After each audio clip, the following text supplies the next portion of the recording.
Hey all welcome back to HerArtTales. എല്ലാവരും സുഖമായിരിക്കുന്നല്ലോ. അപ്പോൾ ഇന്ന് നമുക്ക് ഇതുപോലത്തെ സ്റ്റാമ്പ്സ് എങ്ങനെയാണ് ചെയ്യുന്നതെന്ന് നോക്കാം. സോ അതിനുവേണ്ടി ഞാൻ ഒരു A4 ഷീറ്റിൻ്റെ ഹാഫാണ് എടുത്തത്. ബിക്കോസ് നിങ്ങൾക്ക് കൂടുതൽ സ്റ്റാമ്പ്സ് വേണമെങ്കിൽ എൻറ്റയർ A4 ഷീറ്റ് എടുക്കാം. ബട്ട് ഞാൻ ഹാഫ് വെച്ച് വരയ്ക്കാമെന്ന് വിചാരിച്ചു.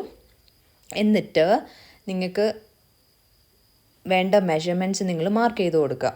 ഞാനിവിടെ എടുത്തത് 4 rows and 4 columns എന്ന മെഷർമെൻ്റ് ആണ്. സോ നിങ്ങൾക്ക് എത്ര സൈസാണ് വേണ്ടത് ആ സൈസിൽ മെഷർമെൻറ്റ് എടുത്ത് അത് സെക്ഷനായി മാർക്ക് ചെയ്യണം. എന്നിട്ട് എല്ലാ സെക്ഷനിലും നിങ്ങൾക്ക് ഇഷ്ടപ്പെട്ട ഫ്രൂട്ട്സോ അല്ലെങ്കിൽ എന്തെങ്കിലും കാർട്ടൂൺസോ വരച്ചു കൊടുക്കുക. ഞാനിത് പിൻട്രസ്റ്റ് നോക്കി കുറച്ച് ഫ്രൂട്ട്സും അങ്ങനെ ലെറ്റേഴ്സും ടെഡി ബിയർ അങ്ങനെയൊക്കെയാണ് വരച്ചു കൊടുത്തത്. പിന്നെ ഈ വീഡിയോ ഞാൻ പെട്ടെന്ന് ചെയ്തൊരു വീഡിയോ ആണ്. എനിക്ക് ഇന്ന് ഉച്ചയ്ക്ക് ചുമ്മാ പിൻട്രസ്റ്റ് സ്ക്രോൾ ചെയ്തപ്പം ഞാൻ വേറെ എന്തെങ്കിലും കാർഡ്ബോർഡ് വെച്ച് എന്തെങ്കിലും ഓർഗനൈസർ ചെയ്താലോ എന്നിങ്ങനെ നോക്കുമ്പോഴായിരുന്നു പെട്ടെന്ന് ഓക്കെ സ്റ്റാമ്പ്സ് ചെയ്യാം, അത് കുറച്ച് ഈസി ആണല്ലോ, അപ്പം സ്റ്റാമ്പ്സ് ചെയ്യാമെന്ന് വിചാരിച്ച് പെട്ടെന്ന് ചെയ്തൊരു വീഡിയോ ആണ്. നോർമലി എനിക്ക് സ്റ്റിക്കേഴ്സ് ചെയ്യുമ്പോഴോ അല്ലെങ്കിൽ എന്തെങ്കിലും വരയ്ക്കുമ്പോഴോ ആദ്യം ഭയങ്കര കൺഫ്യൂഷൻ ആയിരിക്കും. ഓക്കെ എന്ത് വരയ്ക്കും, ഏത് ടൈപ്പ് ഓഫ് തിങ്സ് ചൂസ് ചെയ്യുന്നു, ഭയങ്കര കൺഫ്യൂഷൻ ആയിരിക്കും. ബട്ട് ഇന്ന് എനിക്ക് സ്റ്റാമ്പ്സ് ചെയ്യുമ്പോൾ ആ ഒരു കൺഫ്യൂഷൻ ഇല്ലായിരുന്നു. Okay I was clear. എനിക്ക് ഓക്കെ ഇതുപോലെ തന്നെ ഫ്രൂട്ട്സും ഈ ഒരു കാറ്റഗറിയിൽ വരയ്ക്കണമെന്ന് എനിക്ക് ഭയങ്കര ക്ലിയർ ആയിരുന്നു. സോ ഞാൻ പിൻട്രസ്റ്റ് റെഫർ ചെയ്ത് എക്സാക്ട്ലി അതുപോലെ ഒന്നുമല്ല, ഇച്ചിരി ചേഞ്ചസ് ഒക്കെ ചെയ്ത് ഞാൻ വരച്ചു. പിന്നെ എനിക്ക് ഈ ഗ്രിഡ് ലൈൻസ് വരച്ച് കൊടുക്കുന്നതിന് മുന്നേ ഇച്ചിരി കൺഫ്യൂഷൻ ആയിരുന്നു. ഇനി വരച്ച കുളമായി പോവോ എന്ന് ഭയങ്കര ഞാൻ കൺഫ്യൂസ്ഡ് ആയിരുന്നു. ബട്ട് വരച്ച് വന്നപ്പം ഓക്കെ കുഴപ്പമില്ലയെന്ന് തോന്നി. ബിക്കോസ് അതെങ്ങനെയാണ് ഈ വരച്ചതിൻ്റെ ബാക്കിൽ ഈ ബാക്ക്ഗ്രൗണ്ട് കളേഴ്സൊക്കെ വരുമ്പം ബോറാവോ എന്നൊക്കെ ഭയങ്കര ഒരു കൺഫ്യൂഷൻ ആയിരുന്നു. ബട്ട് വരച്ച് വന്നപ്പോൾ എനിക്കത് ഇഷ്ടപ്പെട്ടു. I felt it's nice.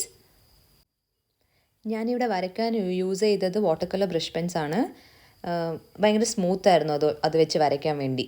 A4 sheet ആയതുകൊണ്ടും അതത്രയ്ക്കും വാട്ടർ കളർ അല്ലേ, A4 ഷീറ്റ് ഇത്തിരി തിന്നല്ലേ, അപ്പം അത്രയ്ക്ക് ബുദ്ധിമുട്ടൊന്നും ഉണ്ടായില്ല. It was smooth. ഞാൻ ഏത് ഡ്രോയിങ്സ് ചെയ്യുമ്പോഴും ഞാൻ ഭയങ്കര എക്സൈറ്റഡ് ആയിരിക്കും. ബിക്കോസ് എനിക്ക് ഔട്ട്ലൈൻ കൊടുക്കാൻ വേണ്ടി ഭയങ്കര ഇഷ്ടമാണ്. സോ ചില സമയത്ത് ഞാൻ ഹാഫ് ഡ്രോയിങ് ഒക്കെ ചെയ്ത് കളറിംഗ് ഒക്കെ ഹാഫ് വെച്ച് നിർത്തി ഔട്ട്ലൈൻ കൊടുക്കാൻ പോകും. സോ അത് അത്രയ്ക്ക് നല്ലൊരു സ്വഭാവമല്ല, എന്നാലും എനിക്കത് ഭയങ്കര ഇഷ്ടമാണ് ഔട്ട്ലൈൻ കൊടുക്കാൻ വേണ്ടി. Actually I M impatient. എനിക്ക് ഫുൾ കംപ്ലീറ്റ് ചെയ്ത് കളറൊക്കെ ചെയ്ത് കൊടുത്തതിന് ശേഷം ഔട്ട്ലൈൻ കൊടുക്കാൻ വേണ്ടി വെയിറ്റ് ചെയ്യാനുള്ളൊരു പേഷ്യൻസ് ഇല്ല. സോ എനിക്ക് ഭയങ്കര ഇഷ്ടമാണ് ഔട്ട്ലൈൻ കൊടുക്കാൻ വേണ്ടി. അങ്ങനെ ഫൈനലി ഞാൻ പിക്ചേഴ്സിനൊക്കെ ജെൽ പെന്ന് വെച്ച് ഔട്ട്ലൈൻ കൊടുത്തു. എന്നിട്ട് ഇതിപ്പം സ്റ്റാമ്പ്സിൻ്റെ രൂപത്തിൽ കട്ട് ചെയ്യണമല്ലോ. ഇപ്പം ഞാനിത് മീഷോന്ന് വാങ്ങിയ സിസേഴ്സാണ്. അപ്പം ഞാൻ ആ സിസേഴ്സ് ഉപയോഗിച്ച് എല്ലാം കട്ട് ചെയ്ത് കൊടുത്തു. സോ ഞാൻ ഇതിൽ വരച്ച പിക്ചറിൽ എൻ്റെ മോസ്റ്റ് ഫേവറേറ്റ് ഒന്ന് ടെഡി ബെയർ ആൻഡ് മറ്റൊന്ന് ഐസ്ക്രീമാണ്. സോ ഇതിൽ നിങ്ങൾക്ക് ഇഷ്ടപ്പെട്ട പിക്ചേഴ്സ് ഏതൊക്കെയാണെന്ന് കമൻറ്റ് ചെയ്യണേ. അങ്ങനെ ടോട്ടൽ 16 സ്റ്റിക്കേഴ്സ് ആയിരുന്നു, 16 സ്റ്റാമ്പ്സ് ആയിരുന്നു ഞാൻ ചെയ്തത്. അതൊക്കെ കട്ട് ചെയ്തെടുത്തു. പിന്നെ ഞാൻ പറഞ്ഞല്ലോ പെട്ടെന്ന് ചെയ്തൊരു വീഡിയോ ആയതുകൊണ്ട് ഞാൻ അത്രയ്ക്കും എന്താ പറയുക ഔട്ട്ലൈനൊക്കെ വരച്ച് ചെയ്തതൊന്നും അല്ല. പിന്നെ കട്ട് ചെയ്തെടുത്തപ്പം ബോർഡേഴ്സ് കംപ്ലീറ്റ്ലി വൈറ്റ് ആണെങ്കിൽ കൊള്ളായിരിക്കും എന്ന് എനിക്ക് തോന്നി. ബട്ട് ഇത് ഓൾറെഡി ഞാൻ ഗ്രിഡ് ലൈൻസ് വെച്ചായിരുന്നു ചെയ്തത്. അതുകൊണ്ട് ഞാൻ വൈറ്റ് ആക്രിലിക് മാർക്കർ വെച്ച് ബോർഡേഴ്സ് എല്ലാ സ്റ്റാമ്പ്സിൻ്റെ ബോർഡേഴ്സിൽ വൈറ്റ് അടിച്ചു കൊടുത്തു. പിന്നെ സ്റ്റാമ്പ്സ് സ്റ്റോർ ചെയ്യാൻ വേണ്ടി ഞാൻ ഒരു ചാർട്ട് ഉണ്ടാക്കാമെന്ന് വിചാരിച്ചു. കഴിഞ്ഞ വീഡിയോയിൽ ഞാൻ സ്റ്റിക്കേഴ്സൊക്കെ സ്റ്റോർ ചെയ്യാൻ വേണ്ടി ഒരു ഓർഗനൈസർ ഉണ്ടാക്കിയായിരുന്നു, an X shaped organiser. So നിങ്ങൾ ട്രൈ ചെയ്യുകയാണെങ്കിൽ, പിന്നെ ആ ഓർഗനൈസർ ചെയ്തതാണെങ്കിൽ അതിൽ നിങ്ങൾക്ക് സ്റ്റോർ ചെയ്യാൻ വേണമെങ്കിൽ നിങ്ങൾ ആ വീഡിയോ കണ്ടിട്ടില്ലെങ്കിൽ ആ വീഡിയോയുടെ ലിങ്ക് ഞാൻ ഡിസ്ക്രിപ്ഷനിൽ കൊടുക്കാം, ഒന്ന് ചെക്ക് ചെയ്യാം. ഓക്കെ, ബട്ട് ഞാനിവിടെ എനിക്ക് ചാർട്ടിൽ സ്റ്റോർ ചെയ്യണമെന്നായിരുന്നു, അതായത് ഡിസ്പ്ലേ ചെയ്യണമെന്നായിരുന്നു.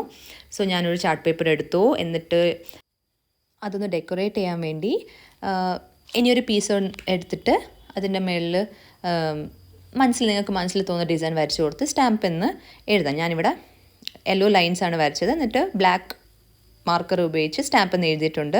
എന്നിട്ട് ആ ചാർട്ട് പേപ്പറിൻ്റെ മേലെ നിങ്ങൾക്ക് ഇഷ്ടമുള്ള ഡിസൈൻ വരച്ചതിന് ശേഷം സെല്ലോ ടേപ്പ് ഒട്ടിക്കുക. സോ സെല്ലോ ടേപ്പ് എന്തിനാണ് നമ്മളിവിടെ ഒട്ടിക്കുന്നതെന്ന് വെച്ചാൽ സ്റ്റാമ്പ്സ് സ്റ്റിക്ക് ചെയ്ത് നമുക്കത് റീയൂസ് ചെയ്യണമല്ലോ. അപ്പം സെലോ ടേപ്പിൻ്റെ മേലെ നമ്മൾ ഗ്ലൂ സ്റ്റിക്ക് ചെയ്താൽ നമുക്കത് ഈസിയായി റിമൂവ് ചെയ്യാൻ പറ്റും. സോ അതുകൊണ്ടാണ് നമ്മൾ സെലോ ടേപ്പ് വെച്ച് ഒട്ടിച്ചതിന് ശേഷം സ്റ്റാമ്പിൻ്റെ ബാക്കിൽ നിങ്ങൾ